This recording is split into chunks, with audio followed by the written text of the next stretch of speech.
제가 자랑한다고 생각하지 마시고, 제가 예전에 그 청년들을 지도할 때 이스라엘의 성지순례를 한번 다녀온 적이 있습니다. 청년들을 데리고 이스라엘에 다녀왔는데, 이제 담임 목사님 이제 모시고 이제 제가 청년들 데리고 이제 청년들 담당이었으니까 해서 오래됐습니다. 2011년에 한번 갔다 왔습니다. 참 좋았습니다. 우리 정말 기회 되면 이스라엘에 한번 다 같이 가시면 좋을 것 같아요. 성지순례 간 중에 이스라엘 돈 중에 어디를 갔었냐면 겟세마네 동산에 갔었습니다. 겟세마네 동산.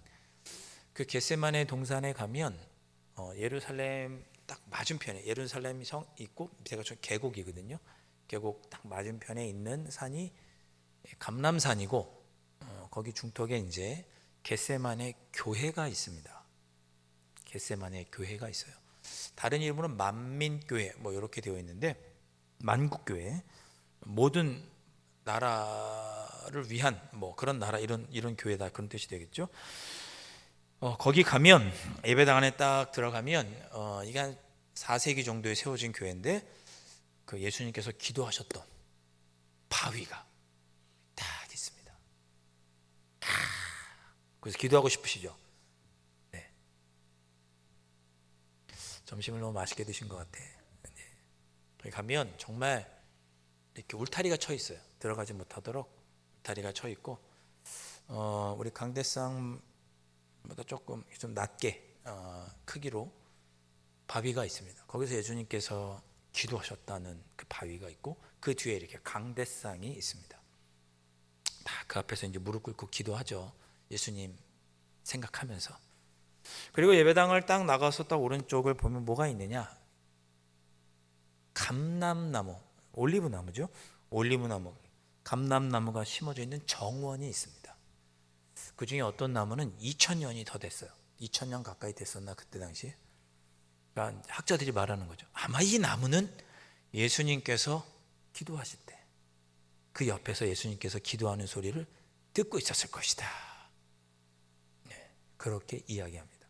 너무 감동을 받죠. 아, 그래, 감람나무야, 네가 그때 예수님 기도하는 걸 듣고 있었구나. 네. 감람나무가 어떻게 듣겠어요, 그렇죠? 그 옆에 있어서 다들 거기서 감동하고 또 거기서 기념 촬영을 다 이렇게 합니다. 분위기가 오늘 왜 이럴까요? 왜 이렇게 무겁죠? 분위기가.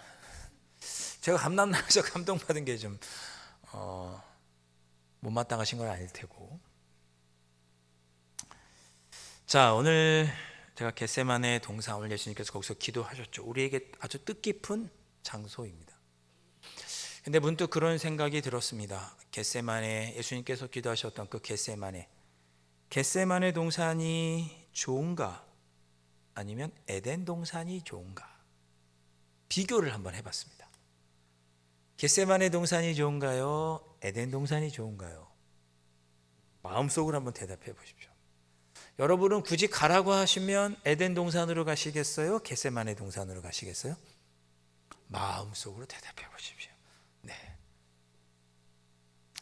에덴 동산에 저는 좋을 것 같아요. 에덴 동산도 좋고 겟세마네 동산도 좋죠. 그 어디든 다 하나님의 은혜가 있는 은혜의 동산이죠. 그런데 저는 겟세마네 동산이 왜 우리에게 은혜가 되는지를, 은혜의 동산이 될 수 있는지 여러분과 함께 말씀을 나눠보고자 합니다.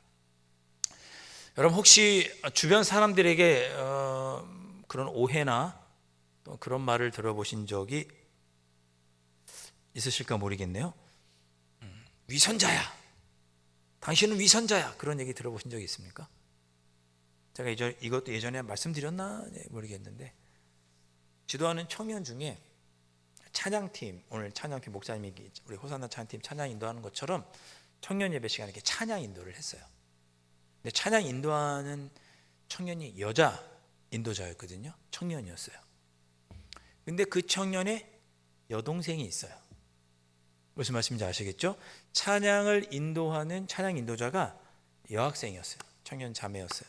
근데 그 청년 자매 인도자의 여동생이 있었어요. 같이 교회를 다니고 있었습니다. 근데 저한테 이제 제자 훈련하는 중에 저한테 그런 얘기를 하더라고요. 이 자매가 얘기한 게 아니고 이 찬양 인도하는 자매가 제자 훈련하는 중에 저한테 그런 얘기를 하더라고요. 동생이랑 하루 싸운 거예요. 동생이랑 싸운 거예요. 그럴 수 있잖아요. 자매끼리도 싸우기도 하겠죠. 싸운 거예요. 그런데 싸우고 나서 주일날 왔는데 언니가 찬양 인도를 거룩하게 이렇게 하고 있는 거예요. 그 동생의 마음에 무슨 생각이 들었을까요? 아유, 위선자 같으니라고. 근데 이런 생각이 들은 거예요. 그럴 수 있잖아요. 그럴 수 있잖아요. 그죠? 네. 지금 중요한 분이 한 분이 안 계시기 때문에 마음 편하게 설교할 수 있을 것 같은데, 예, 저도 이제 그런 얘기 들을 수 있겠죠.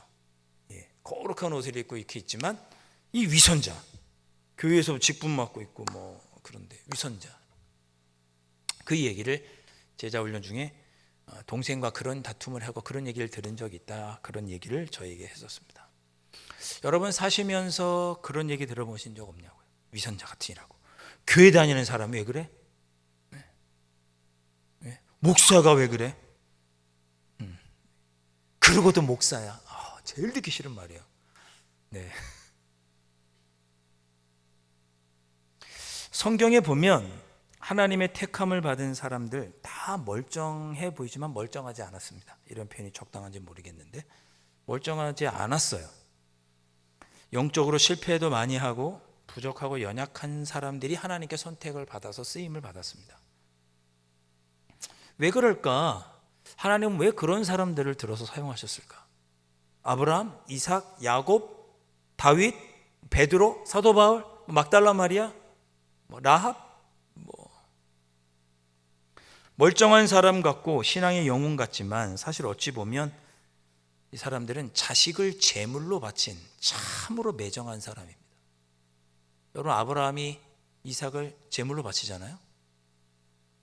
우린 참 신앙의 영웅이라고 생각할 수 있겠지만 어떻게 보면 참 매정하죠. 어떻게 자식을 제물로 드려요?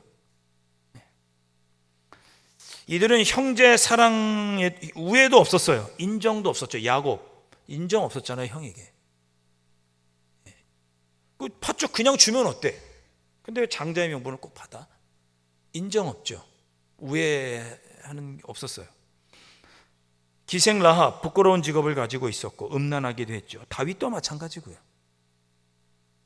자신의 안위를 위해서 베드로는 거짓말을 합니다. 3번이나 합니다. 다혈질이었어요, 베드로. 욱하는 성질에 예수님을 잡으러 온 그 종의 귀를 칼로 자르죠. 간음과 살인을 저질렀고 외국인을 혐오하고 인정차별을 보이는 사람들이었습니다. 위급할 때는 거짓말하는 겁쟁이였고 무자비한 공격자. 사도 바울 봐요. 바울 되기 전에 사울 얼마나 무자비합니까? 예수 믿는 사람들 다 잡아놓겠다고 공문을 달라 해서 저 멀리 다메섹, 지금 다마스커스죠. 거기까지 예수 믿는 사람 잡아 죽이려고 다니던 사람이 사도 바울입니다. 왜 하나님은 이처럼 형편없는 사람들을 통해서 역사하실까? 어떻게 보면 이렇게 부족한 사람들을 통해서 역사하실까? 의문이 들 수도 있겠지만 거꾸로 생각해 보면 그래서 성경은 성공을 이야기하는 책이 아니라 은혜를 이야기하는 책이라는 것을 알 수 있습니다. 그렇죠? 성경은 어떻게 하면 성공을 하는지 성공을 가리키는 책이 아니고 구원을 알려주는 책이다. 그들은 실패와 좌절, 심한 죄에 물들어 있었지만 그런 그들도 하나님께서 구원하시고 사용하셨으니 오늘 이 시대에 나 같은 죄인, 나같이 부족하고 어떻게 당신 같은 사람이 그리스도이냐라고 위선자라는 소리를 듣는 나도 하나님께서 구원하시고 하나님의 뜻에 사용하실 것이다. 우리는 성경을 보면서 그런 소망을 갖게 됩니다. 또 하나님은 왜 그처럼 형편없는 사람들을 사용하셨을까? 어떤 학자는 그렇게 말하더라고요. 하나님께서 사용하시기에 더 좋은 재료가 없었다. 그 얘기는 뭐예요? 모든 사람은 다 죄인이다, 그런 뜻입니다. 로마서 3장에도 말하죠. 의인은 없나니 하나도 없다. 시편 51편에서 뭐라고 고백합니까? 태어날 때부터 내가 엄마 품에서부터 죄인이었다고 고백을 하죠. 우리가 그 어떤 좋은 일, 멋진 일을 해도 하나님 보시기에는 부족하고 다 연약한 거예요. 아무리 뛰어나고 멋진 무언가를 이루고 만들고 행하여도 하나님 보시기에는 더러운 옷에 불과한 거죠. 씻어버려야 할 것에 불과한 거죠. 그래서 거꾸로 그런 생각이 듭니다. 우리 모두는 부족하고 연약한 위선자다. 하나님의 뜻대로 살고 싶어 하지만 온전히 그렇게 살아가지 못하고 넘어진다는 의미에서 우리는 하나님의 뜻대로 살고 싶지만 그렇게 살아내지 못하는 우리는 위선자다. 저는 그렇게 우리 자신을 평가해 보고 싶습니다. 그런 위선자 같은 우리도 하나님께서 사랑하시고 구원해 주시고 하나님의 뜻에 따라 사용하신다는 것을 보여주시는 곳이 어디냐? 겟세마네 동산인 거죠. 그래서 겟세마네 동산은 은혜의 동산입니다. 자, 제자들이 예수님과 함께 최후의 만찬을 합니다. 최후의 만찬을 한 후에 예수님은 제자들과 함께 겟세마네 동산으로 가셨습니다. 예수님은 제자들에게 나를 위해서 기도해다오 라고 부탁하고 제자들이 있는 곳에서 조금 떨어져서 혼자 기도하시게 되죠.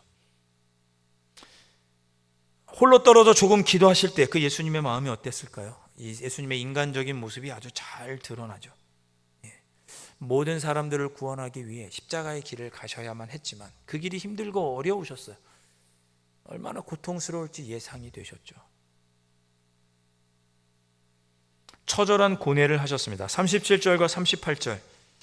제가 37절 읽고 여러분들이 38절 읽으시기 바랍니다. 베드로와 세베대의 두 아들을 데리고 가실새 고민하고 슬퍼하사.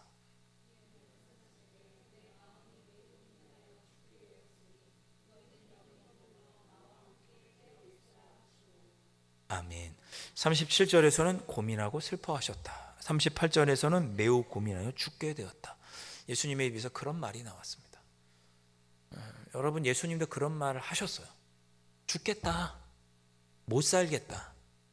슬프다. 예수님도 그런 얘기를 하셨어요. 우리도 그런 말 하잖아요. 미치겠다. 죽겠다. 속상하다. 그런 말 하잖아요. 예수님도 그런 말씀을 하셨어요. 그런 말씀을 입에서 하실 만큼 예수님의 상황이 힘들고 어려운 상황이었습니다. 그런데 예수님은 그런 상황 중에 어떻게 기도하셨어요? 39절 말씀, 우리 다 함께 한 목소리로 봉독하겠습니다. 조금 나아가사 얼굴을 땅에 대시고 엎드려 기도하여 이르시되 내 아버지여 만일 할만하시거든 이 잔을 내게서 지나가게 하옵소서. 그러나 나의 원대로 마시옵고 아버지의 원대로 하옵소서 하시고. 아멘. 예수님은 죽을 것 같은 상황 속에서, 그런 고통 속에서 아버지의 원대로 하옵소서, 아버지의 뜻대로 하시옵소서, 아버지의 뜻이 이루어지기 원합니다, 그렇게 기도하셨습니다. 이것이 여러분들에게 위로가 되고 또한 용기가 되실 수 있기를 주님의 이름으로 축복합니다. 앞서 말씀드렸지만 성경은 우리가 완벽하지 않다고 말씀합니다. 우리 모두는 완벽하지 않다는 의미에서 위선자입니다. 하나님의 뜻대로 거룩하게 살고자 하나 그렇게 살아가지 못하는 모습이 우리에게 있어요. 그런 면에서 우리는 위선자예요. 예수님께서도 죽을 것 같은 상황에서, 고통 속에 죽을 것 같은 상황에서 죽고 싶다, 슬프다, 괴롭다라고 한탄하셨습니다. 여기까지는 우리하고 예수님하고 똑같아요. 여기까지는 예수님과 우리하고 똑같아요. 그런데 예수님은 그 한탄에 머물지 않으시고 그런 중에도 하나님의 뜻이 이루어지기를 기도하셨습니다. 예수님과 우리와의 차이점이죠. 그러니까 겟세마네 동산은 어떤 곳이에요? 우리가 힘들고 어렵고 죽을 것 같다. 그럼에도 불구하고 그런 힘들고 어려운 죽을 것 같은 순간에서도 하나님의 뜻이 이루어지기를 원합니다라고 기도할 수 있는 곳, 죽을 것처럼 지치고 힘든 그 예수님을 통해서 천하 만민을 하나님께서 구원하시는 곳,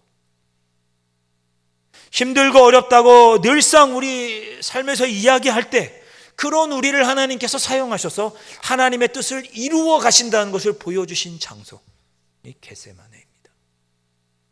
여러분의 일주일 동안의 삶의 자리가 어쩌면 겟세마네일 수 있겠죠. 우리는 에덴 동산이기를 바라지만 겟세마네일 수 있어요.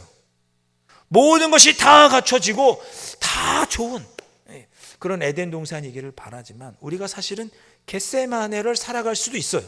근데 그런 곳에서도, 겟세마네와 같은 곳에서도 하나님은 우리와 함께 계시고 그런 우리를 사용하셔서 하나님의 역사를 이루어 가십니다. 그 모습이 여러분들에게 또 한 주일 살아갈 힘이 되고 위로가 되고 용기가 되시기를 주님의 이름으로 축복합니다. 천국에 가면 세 가지 상황에 깜짝 놀란다고 하죠. 세 사람이 세 가지 때문에 놀란다고 하죠. 전에도 한번 말씀드렸습니다. 천국에 가면 세 가지 때문에 놀란대요. 첫째, 이 세상에 저 사람은 천국에 꼭 갈 거라고 생각했던 참 선하고 좋은 사람이 천국에 갔더니 안 보이네요. 그래서 깜짝 놀란대요. 둘째, 저 사람은 천국을 것 같지 않은데, 평소에 좀 악하고 부족하고 연약하고 위선자처럼 살았는데 라고 생각했던 사람이 천국에 와 있는 걸 보고 깜짝 놀란다고 하죠. 그 세 번째, 나 같은 죄인이 천국에 가 있으니 깜짝 놀란다고 합니다. 여러분, 천국은 어떤 사람들이 가는 곳인지 아세요? 위선자로 살던 자들, 죄인이었던 자들, 완전하지 않았던 자들이 가는 곳이 천국입니다. 돌아온 탕자가 가는 곳이에요.